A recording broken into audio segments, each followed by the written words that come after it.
Hello বন্ধুরা, আমি সুপর্ণা হালদার তোমাদের সঙ্গে অনেকদিন পর একটা লং ভিডিও নিয়ে চলে এলাম। ভিডিওটা খুবই গুরুত্বপূর্ণ হতে চলেছে, তাই ভিডিওটা স্কিপ না করে পুরোটা দেখার চেষ্টা করবে।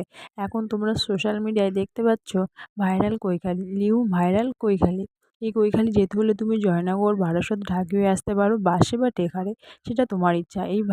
এই কৈখালিটা তোমাদেরকে আমি পরিদর্শন করে দেখাবো, ঠিক আছে? প্রথম থেকে এবং শেষ পর্যন্ত ভিডিওটা দেখো, খুবই সুন্দর হতে চলেছে, পুরোটা দেখো। হ্যালো এভরিওয়ান, সবাইকেই জানাই গুড মর্নিং। আমরা সকাল সকাল রেডি হয়ে বেরিয়ে পড়েছিলাম কৈখালির উদ্দেশ্যে।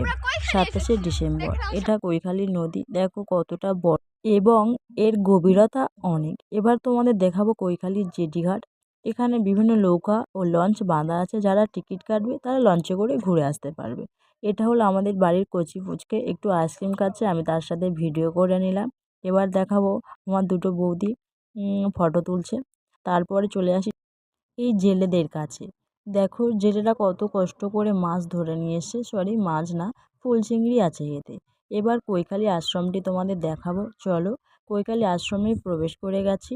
কৈখালি আশ্রমের এই মন্দিরটা কত সুন্দর, দেখলে মন শান্তি হয়ে যাবে। আর ভিতরে আছে শ্রী শ্রী রামকৃষ্ণ এবং মা সারদা দেবী। ভিতরটা কত সুন্দর লাগছে এবং বাইরে আছে বিভিন্ন রকম ফুল গাছের চাষ। অনেক রকমের আছে, প্রত্যেকটা নাম আমি জানি না। মনে করো ডালিয়া, রজনীগন্ধা, জবা, বিভিন্ন রকমের আছে। এবং আমি আর আমার দাদার মেয়ে কিছু ভিডিও করে নিলাম। তারপরে বেলমাখা কিনেছিলাম, বেলমাখাটা খেলাম।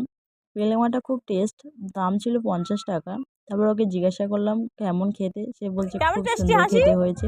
আর এদিকে তো প্রচুর লোকজনের সমাগম, কারণ ভাইরাল হয়ে গেছে নিউ ভাইরাল কৈখালি, সবাই আসছে। আর এখন যদি তুমি না এসে থাকো তাহলে চলে আসো আমাদের এই নিউ ভাইরাল কৈখালিতে। তারপরে তো আমরা সবাই মিলে একটা ভিডিও করলাম, চলে আসলাম। টাটা গাইস, আবার দেখা হচ্ছে।